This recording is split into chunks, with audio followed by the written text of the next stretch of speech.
तकरीबन 80-90 किलोमीटर पर बाईं हाथ को पड़ती है। कसौला चौक एक चौराहा सा है, वहाँ पर एक ब्रिज है, ओवर ब्रिज है, बस उसके बिल्कुल उतरते ही बाएं हाथ को, दिल्ली से आइए बाएं हाथ को 80-90 किलोमीटर। जयपुर से आइए तो दाहिने हाथ को पुल चढ़ने के पहले बिल्कुल करीबन 170-75 किलोमीटर की दूरी पर यह आपको मिलेगा।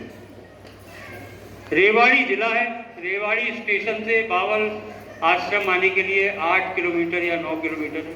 रिक्शा, टैक्सी, ऑटो सब कुछ मिलता है। बहुत भव्य मंदिर बन के तैयार होगा।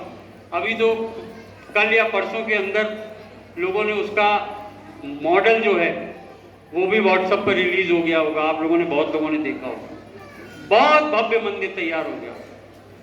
जब हम संत मत में जो मंदिर बनाए जाते हैं,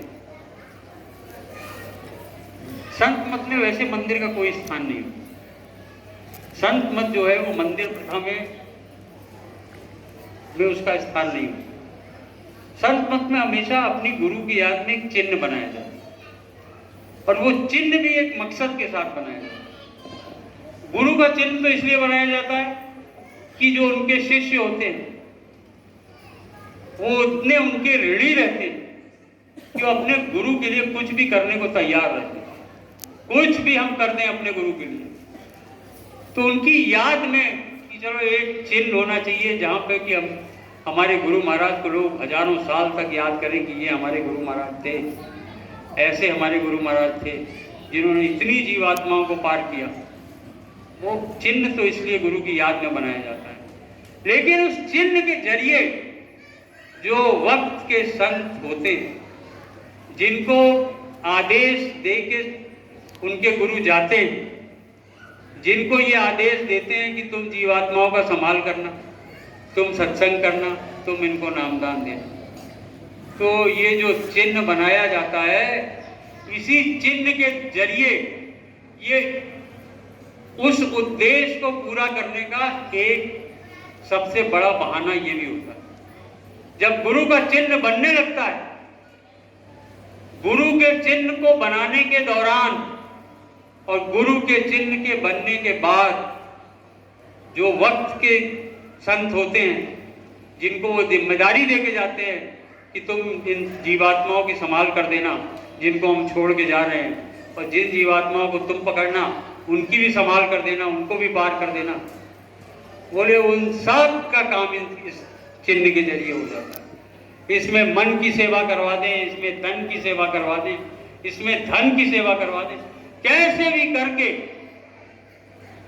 एक जरिया वो बना देते हैं। इस चिन्ह का बनना भी एक जरिया होता है जीवात्माओं का कल्याण करने का। कैसे चिन्ह के बहाने पार कर देते। महाराज जी के लिए जब बंबई में ये सब बता रहे थे तो कहने लगे, देखो ये हमने अपनी गुरु महाराज के मंदिर बनाने का गोवर्धन पहाड़ ये उठा लिया। बोले जाके हमारी संगत को बता देना कि हमने ये गोवर्धन पहाड़ गुरु महाराज के मंदिर बनने का उठा लिया। और बोले जितनी हमारी संगत है और जितने गुरु महाराज के नामदानी हैं, और बोले जितने हमारे नामदानी हैं, सबको बता देना कि बाद में कोई ये न कह सके कि महाराज जी ने हमारे पास खबर नहीं भिजवाई, महाराज जी ने हमको ये संदेशा नहीं दिया कि गुरु महाराज का मंदिर बन रहा है। बोले सबको बोल देना कि सब अपनी अपनी लकड़ी छोटी बड़ी जैसे भी चाहते हैं, ये जो गुरु महाराज के मंदिर बनने का गोवर्धन पहाड़ उठा है उसके नीचे लगा और उसका फायदा उठा लें, अपना काम करवा लें। बोले बाद में ये मौका रोज रोज ना आता है ना आएगा। जीवन में समय बहुत कम है सबके पास। बोले सबको बता देना। बोले ये जो उद्देश्य है हमारा, ये उद्देश्य सबको पता होना चाहिए। बोले मंदिर तो बन गया, फिर ऐसे बोले देखो मंदिर तो बन गया, वो रहा, वो दिखाई दे रहा है।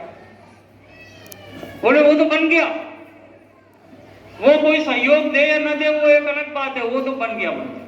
उसमें बोले कोई सहयोग करता है तो ठीक, उसका सहयोग सिर माथे पे, नहीं करता है तो भी उसकी भावना सिर माथे पे, बोले गुरु महाराज का मंदिर तो बन गया, मंदिर के लिए परेशान होने की जरूरत नहीं, लेकिन सब अपनी अपनी लकड़ी लगा लो ताकि बाद में ये ना कह सको कि अरे हमने अपने गुरु महाराज का मंदिर बन गया, हम कोई सहयोग नहीं कर पाए, हम तो चूक गए उसमें, हमसे तो कुछ हुआ नहीं। बोले ये बात में कोई नहीं कर, क्योंकि इस मंदिर बनने के दौरान और इस मंदिर बनने के बाद क्या क्या होगा, कैसे कैसी दया बांटी जाएगी, कैसे कैसे गुरु महाराज क्या क्या दया बंटवाएंगे, कैसे जीवात्माओं को पार करवाएंगे, बोले ये तो सब इन सत्संगियों को पता है। बोले इन्होंने सब सुन रखा है। एक दृष्टांत मैं आपको बताता हूं। जब अपने गुरु महाराज मंदिर बनवा रहे दादा गुरु का, तो दादा गुरु का मंदिर आधा से ज्यादा बन चुका था। एक पीछे गड्ढा, मंदिर के 10 मीटर पीछे एक गड्ढा लंबा चौड़ा, कोई 100 मीटर लंबा गड्ढा और 20 मीटर चौड़ा और 10 मीटर गहरा गड्ढा खुदवा दिया। और गड्ढा, बोले गड्ढा खुदवाओ। अब संगतें आने लगी, दूर दूर से संगतें, हर जगह से। उस समय मशीन का जमाना नहीं था, फावड़े से खुदाई होती थी, टोकरी से मिट्टी हटाई जाती थी, और संगतें आके सब गड्ढा खोद के चली गई। 6 महीने लगे उस गड्ढे को खोदने में। जब काम खत्म हो गया, लोगों ने कहा मालिक गड्ढा खुद गया। अब गुरु महाराज आए, ऐसे गड्ढे के बीच में खड़े हो गए इधर किनारे में, और ऐसे देख के गए, वाह, कभी इधर झुके कभी इधर झुके, वाह कमाल का गड्ढा खोदा। बोले हमारे सत्संगियों ने तो कमाल कर दिया, ऐसा गड्ढा खोदा है कि मशीन भी फेल इसके आगे, क्या गड्ढा खोदा। फिर जो जिम्मेदार लोग थे उनसे बोले अरे चौधरी लड्डू मंगवाओ, लड्डू खिलवाओ। और ये लड्डू आए, टनों लड्डू आए, सब सत्संगियों में बांटे गए। बहुत खुश गुरु महाराज। सबने पूछा मालिक इसका करना क्या है। बोले शाम को बताएंगे क्या करना, शाम को बताते। शाम को 5 बजे के करीब जब आते थे गुरु महाराज, आए तो पुराने लोग उसके सब जानते हैं इस चीज को, तो आए गुरु महाराज, बैठे तो बड़ी गंभीर मुद्रा में, ऐसे गड्ढे को बड़े गंभीरता से देखते हैं। तो लोगों ने पूछा मालिक क्या करना है इसका। बोले तुम लोग एक नंबर के बेवकूफ। बोले इतना बड़े बेवकूफ तो हमने अपनी जिंदगी में नहीं देखा जितने बड़े बेवकूफ तुम लोग। बोले अरे इंजीनियरों ने कह दिया गड्ढा खुदवा दो, तुमने ना सोचा ना विचारा और गड्ढा खुदवा दिया। हमसे कह दिया सत्संगी बुला दो, हमने सत्संगी बुलवा दिए, तुमने गड्ढा खुदवा दिया। अरे बोले ये गड्ढा इतना बड़ा खुल गया है, अभी बरसात होगी, ये पूरा तालाब बन जाएगा, और बोले नीचे नीचे पानी हमारे गुरु महाराज के मंदिर में चला जाएगा। बोले पूरे मंदिर की नींव ढह जाएगी, पूरा मंदिर हमारे गुरु महाराज का गिर जाएगा। बोले ऐसा काम करना चाहिए तुम लोगों को, जरा अकल तो लगाया करो। लोगों ने कहा मालिक अब करना क्या। स्वामी जी बोले भाई काम करो, तुरंत इस गड्ढे को भरवा दो, तुरंत इसको पाट दो। अब ये जितने जिम्मेदार थे इनके तो पैर हिलने लगे ऐसे। बोले अरे मालिक अभी तो संगतें गई हैं, आज ही तो आखिरी जत्था गया है 100 आदमियों का। बोले आप कह रहे हो कि अभी पटवा दो। तुरंत गुरु महाराज ऐसे करके खड़े हो गए। बोले अरे क्या बात करते हो। बोले कौन सा पूरी संगतें आके चली गई। बोले जितने आए थे और जिन्होंने हमारा काम किया हमने उनका काम कर दिया, और बोले जितने आएंगे और जो हमारा काम फिर से कर देंगे हम फिर उनका काम कर देंगे।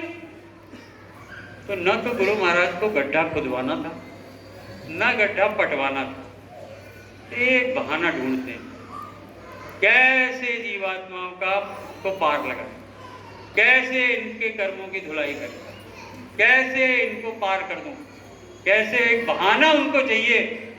तो बहाना मात्र खोज के आपको हाथ रख के पकड़ना चाहता कि कैसे आप मौका दे दो, बस धो दे, साफ कर दो और काम कर दो। तो ऐसे थे अपने गुरु। तो ये होता है मंदिर बनने के साथ जो ये खेल छुपे होते हैं, जिसको हम लोग नहीं समझ पाते। ये सब महात्माओं के खेल होते हैं। स्वामी कहते थे कि अरे तुम हमारी लंगोटी में भी घुस के बैठो ना। कई दफा गुरु महाराज को ये सेंटेंस यूज करते हुए देखा, सुना मैंने अपनी कानों से। स्वामी कहते थे अरे ये सब घूमते ना हमारे साथ, ये सोचते हम सब स्वामी जी को जानते हैं। और ये 20 साल हमारी लंगोटी के अंदर बैठे रहे ना, तब भी नहीं पहचान पाएंगे स्वामी जी क्या है। बोले हमको तब भी नहीं पहचान पाओगे तुम कि हम क्या है। तो संतों को पहचानना बड़ा मुश्किल, किस उद्देश्य से, किस काम से, क्या आदेश देते हैं, हम लोग नहीं समझ। हम लोग को क्यों घुमा रहे हैं, अभी हम लोग के खुद नहीं समझ में आ रहा है। ये अपना काम करने वाले आदमी है, बिजनेसमैन। हम भारत सरकार में फौज की नौकरी से रिटायर होकर बैठे हुए हैं। हमारा फौजों में तो बहुत, हमने फौज में तो बहुत जंगलों में धक्का खाया और एयर कंडीशन दफ्तरों में भी बहुत बैठे और हजारों लोगों को कमांड भी किया। लेकिन अब गुरु महाराज ने कहा नहीं, जाओ सब देख के आओ, लोगों को हमारी बात सुना के आओ, क्या मौज है उसके पीछे, क्या दया देना चाहते हैं। तो महात्माओं का खेल समझना बहुत मुश्किल है। तो जब मंदिर वगैरह बनाते हैं तो वही महाराज जी कह रहे थे कि देखो सबको समझा देना कि ये मंदिर बनना एक बहाना होता है, और बनना, गुरु का मंदिर तो बनना ही बनना है, इसमें तो कोई शक नहीं है।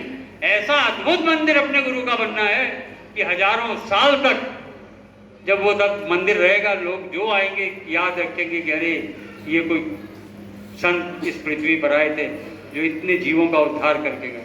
लेकिन उस मंदिर के बनने के इस दौरान और उस मंदिर के बनने के बाद क्या क्या, कैसे कैसे जीवात्माओं का कल्याण किया जाता है, बोले इस सब संगत को पता चल जाएगा, तो सब संगत जान जाए। तो ये तो हमने आपको कुछ मंदिर के बारे में बताया। क्या टाइम हो रहा है भाई साहब, समय क्या हो रहा है? 3:30 हो रहा है। थोड़ा सा मैं आपको मंदिर बनने की व्यवस्था क्या है उसके बारे में मैं थोड़ा सा और बता देता हूँ। अपने गुरु महाराज का मंदिर बन रहा है, तो उसके लिए क्या व्यवस्था महाराज जी ने बनाई है। तो मंदिर बनाने के लिए 2-4 लोग पहले तो आए, महाराज जी के पास आए। विदेश में बहुत संगत है महाराज जी की, तो बाहर से 2-3 लोग, बड़े बड़े धनाढ़ लोग थे, वो आए। कहने लगे अरे महाराज जी, आप, महाराज जी व्यवस्था बना रहे थे कि कैसे इंतजाम होगा, पैसे का क्या होगा, क्या होगा, गुरु महाराज का मंदिर कैसे बनेगा। तो ये 3-4 लोग आए। कहने लगे कि महाराज जी आप चिंता मत करिए, हम 3-4 लोग मिलके गुरु महाराज का मंदिर पूरा बना देंगे। 50 करोड़ लगे, 100 करोड़ लगे, 500 करोड़ लगे, 1000 करोड़ लगे, आपको बिल्कुल चिंता करने की जरूरत नहीं है। आप तो आदेश दे दो कि हमारे गुरु का मंदिर बनवा दो, तो हम लोग मंदिर बनवा दें। तो महाराज जी हंसने लगे, कहने लगे आप बनवा दोगे मंदिर हमारे गुरु महाराज का? बोले हाँ बनवा दे। बोले एक बात बताओ, तुम 4 लोग ही मलाई खाना चाहते हो?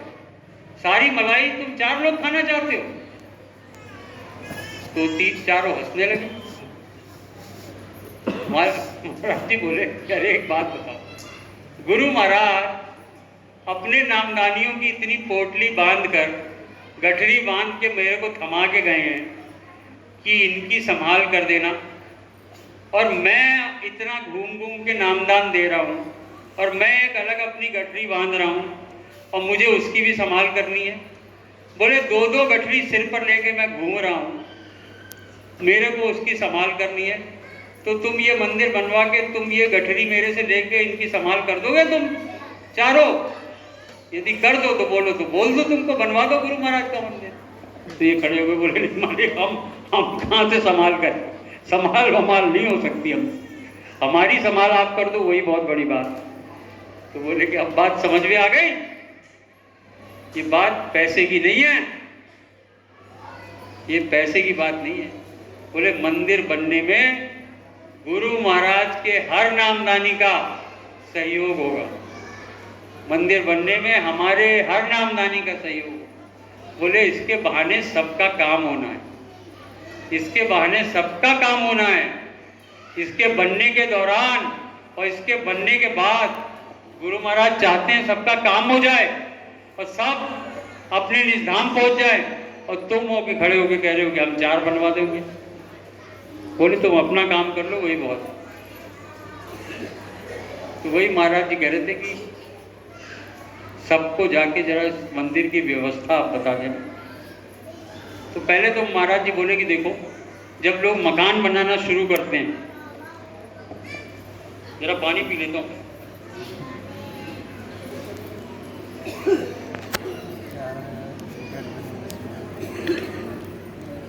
तो महाराज जी कहने लगे कि जब हम लोग मकान बनाना शुरू करते हैं तो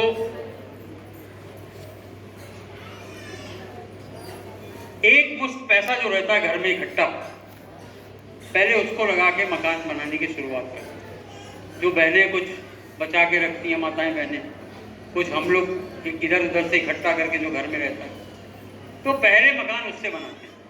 और यदि उतने ही पैसे में मकान बन गया तो पूरा मकान बना डालते हैं उतने ही पैसे।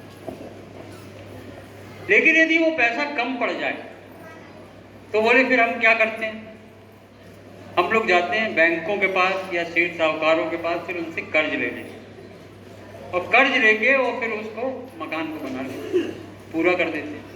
बोले लेकिन जब कर्ज लेते हैं तो कर्ज ऐसे तो मिलता नहीं, उस पर तो ब्याज देना पड़ता है, ब्याज, और बिना ब्याज के तो कर्ज मिलेगा नहीं।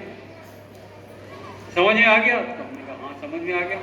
तो हम लोग तो बोले कि पहले तो जाके समझा देना कि बनती कैसे इमारत, पहले एक मुश्त पैसे से बनती है और फिर जब कम पड़ जाता है तो कर्ज लेना पड़ता है, और जब कर्ज लोगे तो उसका ब्याज देना पड़ता है। पहले तो बोले ये चीज़ समझा देना संगत।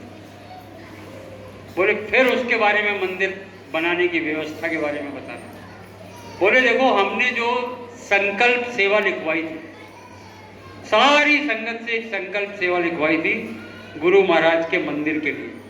उसमें हमने लोगों से कहा था कि अपने गुरु के मंदिर के लिए एक संकल्प लिख दो और एक मासिक संकल्प लिख दो। बोले ये संकल्प सेवा हमने लिखवा दी थी। बोले उस समय हमको जरूरत नहीं थी तो हमने मांगा नहीं था। बोले बाद में जब जरूरत पड़ी तो हमने लोगों से कहा कि अब संकल्प सेवा लोगों को बोलिए दे के जाएं। तो बोले ज्यादातर लोगों ने संकल्प सेवा हमको दे दी। बोले ज्यादातर संकल्प सेवा हम लोगों के पास आ गई। बोले वो तो है एक मुश्त पैसा। बोले जो संगत ने संकल्प सेवा दी थी वो एक मुश्त पैसा था। बोले हमने उसको लगा के मंदिर का काम शुरू करा, और मंदिर का काम शुरू करा के और मंदिर का काम एक लेवल तक आ गया। पहले महाराज जी ने प्लान किया था, मंदिर की नींव की जो फाउंडेशन का डिजाइन था वो 100 साल तक के लिए बनाया गया। फिर पता नहीं एकाएक मौज हुई, कहने लगे अरे 100 साल तो बहुत कम है, कम से कम 1000 साल तक तो गुरु महाराज का नाम का मंदिर का बाल बाका नहीं होना चाहिए, हिलना नहीं चाहिए। तो फिर सारे इंजीनियरों को बुला के और उसके डिजाइन को पूरा चेंज कराया गया, और जो अभी मंदिर बन के तैयार हो रहा है वो उसकी फाउंडेशन की डिजाइन जो है वो 1000 साल तक के लिए तैयार की। उसकी मजबूती जो है वो 1000 साल तक उस मंदिर को कुछ नहीं हो सकता। भूकंप ये वो सब उसमें गुड़ा भाग करके उसकी डिजाइन बनाई गई। तो एक तो उसमें बहुत पैसा लग गया। तो महाराज जी भी कह रहे थे कि जितनी भी संकल्प सेवा लोगों ने दी थी, बोले उससे हम इसको बनवा रहे हैं, शुरू कर दिया काम, नींव से ऊपर तक, नींव बन गई है, उसके ऊपर आ गया है। बोले कि जितने लोगों ने संकल्प सेवा दे दी थी बहुत अच्छा, उनकी सेवाएं सिर माथे पर है।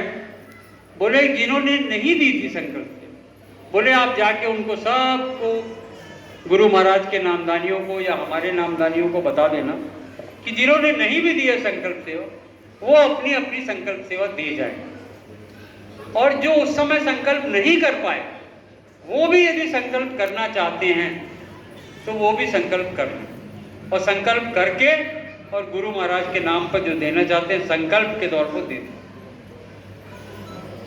बोले यदि गुरु के नाम पर किसी ने पहले संकल्प कर रखा है तो बोले संकल्प को तोड़ना नहीं, उसको दे जरूर देना। बोले चाहे टुकड़े टुकड़े में करके दे दो, लेकिन दे देना। एक दफा गुरु के नाम पर संकल्प ले लिया जाता है तो उसको तोड़ा नहीं जाता। अभी नहीं है एक साथ पैसा, तो उसको 2-3 टुकड़े में करके दे दो, लेकिन दे जरूर दे। तो ये संकल्प के बारे में बताया। फिर कहने लगे कि देखो, संकल्प कोई किसी भी सत्संगी को नहीं देगा। जो भी संकल्प राशि है वो कोई किसी सत्संगी को नहीं देगा।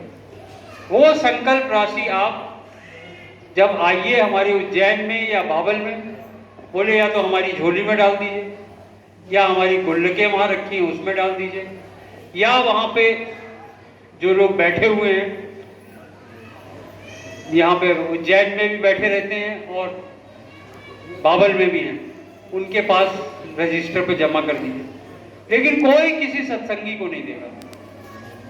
तो लोगों ने महाराज जी से पूछा कि महाराज जी, आप हर जगह तो कार जा नहीं पा रहे हैं, कोई नहीं जा पाए उज्जैन बाबल, तो कैसे देगा? तो कहने लगा कि देखो, ज़्यादा से ज़्यादा हम छूट दे सकते हैं माता पिता बेटी बेटा, ये 4 खून के रिश्ते, ये तो एक दूसरे की सेवाएं लाके हमको बाबल या उज्जैन में दे सकते हैं या जमा करा सकते हैं। बोले और कोई छूट नहीं।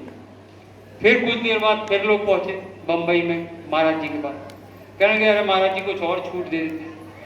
महाराज जी कहने लगे अरे तुम लोग हर बात हमारी काट देते, बात को मानते नहीं हो, कोई आदेश देते उसको फट से काट देते।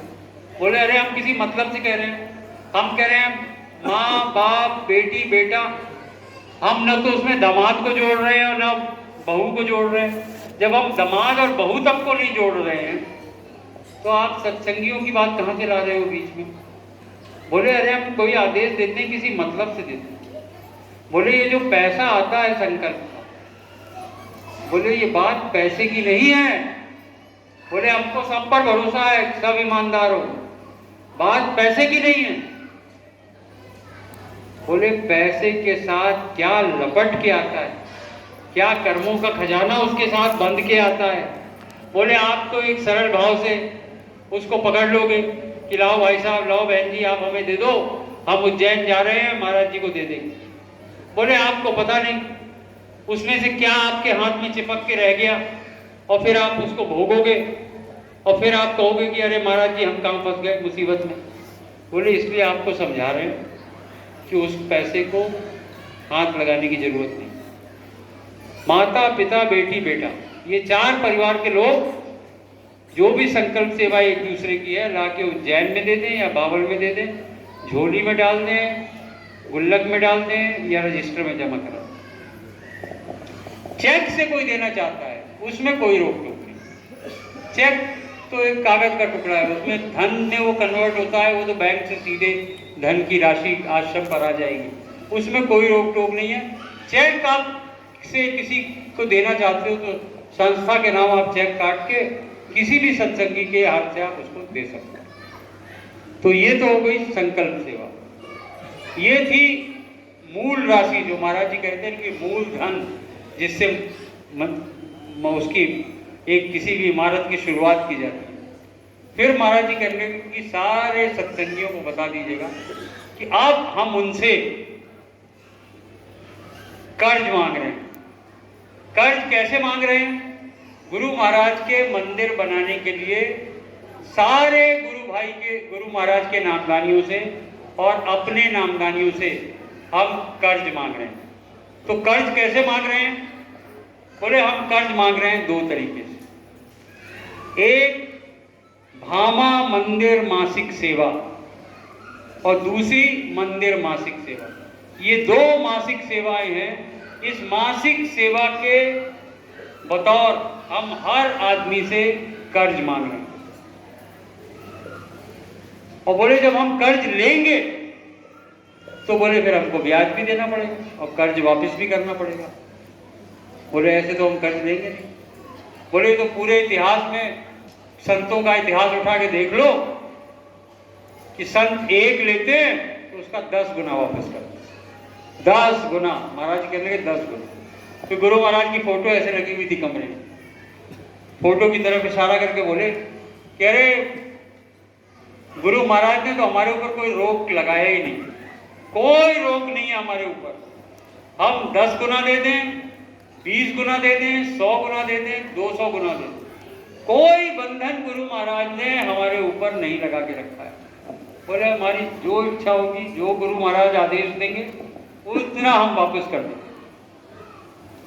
बोले लेकिन सब संगत को बोल दीजिएगा कि एक दफा गुरु महाराज के मंदिर निर्माण के लिए मंदिर मासिक सेवा देकर हमको अपना कर्जदार बना लें। बोले जब हमको अपना कर्जदार बना लेंगे तब उनको पता चलेगा कि ब्याज कैसे मिलता है या मूलधन कैसे वापस होता है और कितने गुना वापस होता है। और बोले ये भी बता दीजिएगा कि अरे विश्वास करें हमारी बात पे कि जब हम बात कह रहे हैं कि एक दफा हमको अपना कर्जदार बना के तो देखो, फिर देखो कि क्या होता है, क्या गुरु महाराज की मेहर होती है, क्या गुरु महाराज की दया होती है और कैसे ब्याज और सूद मिलना वापस होता है। बोले नहीं दया पता चले तो कौन सा हम आपसे वो एग्रीमेंट करवा रहे हैं, कौन सा हम आपसे पट्टा लिखवा रहे हैं। बोले 2-3 महीने देना बंद कर देना, नहीं नजर आती है दया, नहीं समझ में आता है कि नई बरकत हो रही है, बंद कर देना 2 महीने के बाद। हम कौन सा आपको फांसी पर चढ़ा रहे हैं कि हम आपको फांसी पर लटका देंगे। बोले अरे अपने गुरु पर तो विश्वास करो। फिर ये बोले कि लेकिन ये भी बता देना कि यदि बरकत होने लगे, इंतजाम होने लगे, पैसा आने लगे तो बोले फिर बंद नहीं करेंगे, पैसे के लालच में आके बंद नहीं करेंगे गुरु महाराज के मंदिर की सेवा देना, फिर देते रहे। बोले बरकत बढ़ती चली जाएगी। तो बोले सबको एक दफा बता दीजिएगा कि ये 2 मंदिर मासिक सेवा जो है, एक बड़ी मंदिर मासिक सेवा है, एक छोटी मंदिर मासिक सेवा। बोले इन दोनों में जो जिस लायक होगा वो आप हमारी तरफ से पूरा सब बता दीजिएगा। बोले हमको सब पता है कौन क्या देगा। तो ये 2 मंदिर मासिक सेवा है।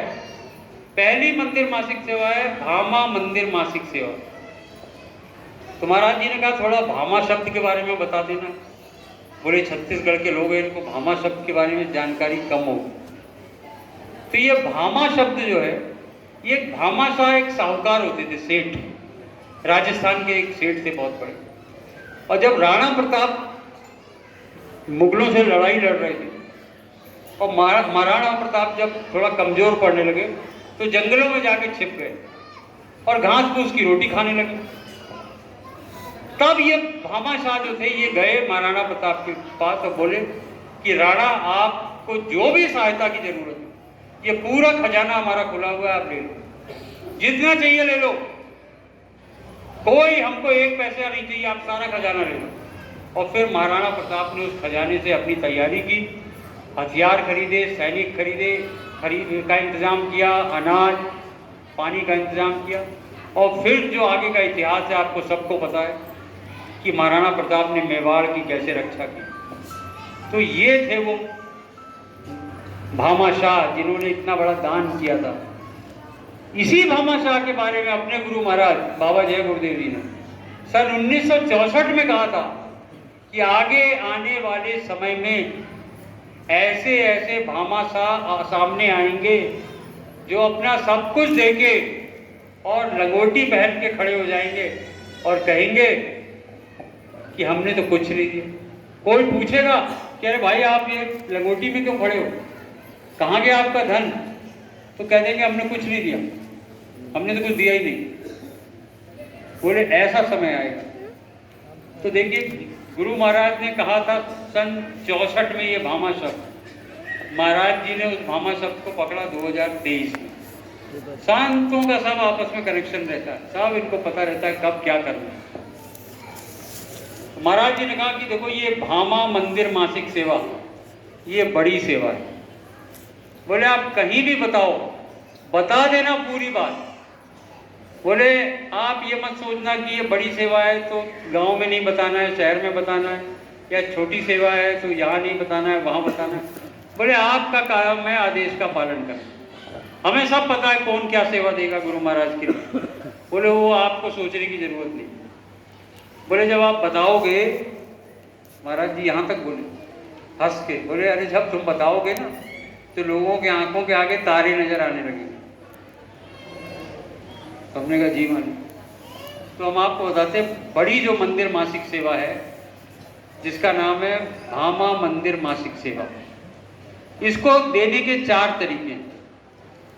पहला तरीका क्या है कि कोई अपने गुरु महाराज की मंदिर निर्माण के लिए 1 लाख रुपया हर महीने देना चाहता है तो 1 लाख रुपया हर महीने दे सकता है। तो साल के कितने देगा? 12 लाख। तो देगा तो वही जो इस लायक होगा या जो इतना कमा सकता है, जो इतना इंतजाम कर सकता है, वही देगा। तो 1 लाख रुपया प्रति माह, साल के 12। दूसरा देने का तरीका कि 2 महीने में 1 लाख रुपया इकट्ठा करिए और तीसरे महीने दे दीजिए। तो साल के आपने कितने दिए? 6 लाख रुपए दिए। तीसरा भामा मंदिर मासिक सेवा देने का तरीका, 3 महीने में 1 लाख रुपया इकट्ठा करिए और चौथे महीने आप दे दीजिए। तो साल के आप कितने दोगे? 4 लाख रुपए। चौथा मंदिर मासिक सेवा देने का तरीका कि आप 4 महीने में 1 लाख रुपया इकट्ठा करो और 5वें महीने गुरु महाराज के मंदिर के लिए आप उसको दे दें। तो साल में आप कितने देंगे? 3 लाख। पहला तरीका 1 लाख रुपया हर महीने, साल में 12 लाख। दूसरा तरीका हर 2 महीने के बाद 1 लाख रुपया, साल के 6 लाख। तीसरा तरीका हर 3 महीने के बाद 1 लाख रुपया, साल के 4 लाख। चौथा तरीका हर 4 महीने के बाद 1 लाख रुपया, साल के 3 लाख। तो ये 4 तरीके हैं भामा मंदिर मासिक सेवा देने के। भामा मंदिर मासिक सेवा भी आपको किसी सत्संगी को नहीं देनी है, किसी को भी नहीं देना है। आप बस अपना नाम यहाँ रजिस्टर पर लिखा दीजिए, मोबाइल नंबर लिखा दीजिए और देने का तरीका लिखवा दीजिए कि आप 1 महीने में देंगे या 2 महीने में या 3 महीने के बाद या 4 महीने में। देना यहाँ किसी को नहीं। देना वैसे ही है जैसे संकल्प सेवा के बारे में बताया, गुरु महाराज को या तो उज्जैन में या बाबल में। और महाराज जी ने तो ये भी कहा कि अरे लोगों से ये कह देना कि जब उज्जैन बाबल आए तो भामा सेवा रजिस्टर में जमा करा दें। रजिस्टर में इसलिए जमा करा दें कि बोले कल हमने मंच से बोल दिया कि गुरु महाराज के मंदिर के लिए 10,000 भामा सेवा खड़े हो गए और फिर बोले पत्रकार तो हमारा मुंह नोच लेंगे। बोले वो तो तुरंत आके खड़े हो जाएंगे, कहेंगे कि हमको सबूत दिखाइए कहाँ 10,000 भामा सेवादार खड़े हो गए। तो बोले फिर हमको सबूत दिखाना पड़ेगा। तो बोले अरे रजिस्टरों में जमा होगा ये भामा सेवा तो कम से कम हम सबूत तो दिखा देंगे कि ये रहे हमारे भामा सेवादार जिन्होंने गुरु महाराज के मंदिर के लिए भामा सेवा दी। तो भामा सेवा के लिए महाराज जी ने कहा कि कोशिश ये करें कि जब लेके आए भामा सेवा तो वहाँ रजिस्टर में जमा करा दें। और बोले ये लगता है लोगों को कि अरे हम दे रहे हैं सेवा, महाराज जी को पता नहीं है कि हम सेवा दे रहे हैं। तो बोले कि सबको समझा देना कि गुरु महाराज हमारे सब आँख कान नाक सब खोल के गए, हमको सब दिखाई सुनाई देता है, हमें सब पता है कौन क्या गुरु महाराज के मंदिर के लिए दे रहा है। बोले तब भी उनका मन नहीं मानता है। तो बोले हमको दिखा देंगे गाड़ी में, हमको अपना लिफाफा दिखा देंगे, अपना चेक दिखा देंगे, कह देंगे कि महाराज जी हम ये भामा सेवा जमा करने जा रहे हैं और उसको जमा कर देंगे। तो ये तो हो गई बड़ी सेवा, भामा मंदिर मासिक सेवा, जो आपको देना नहीं है, केवल रोकड़िया के पास उसको अपना नाम, मोबाइल नंबर और किस तरीके से आप देंगे, 1 महीने 2 महीने 3 महीने 4 महीने, वो तरीका लिखवा देना। फिर है छोटी मंदिर मासिक सेवा। महाराज जी कहने लगे कि देखो सबको बोल देना कोई सेवा छोटी और बड़ी नहीं होती, ये तो व्यवस्था के अनुसार बनाई गई चीज है। तो छोटी मंदिर मासिक सेवा जो है वो है, उसका नाम है मंदिर मासिक सेवा। वो भी हर महीने देनी है, कम से कम 1,000 रुपए, कम से कम 1,000 रुपए और ज्यादा से ज्यादा 24,999 रुपए, क्योंकि यदि 25,000 रुपए आप दोगे तो आप भामा सेवा में आ जाओगे।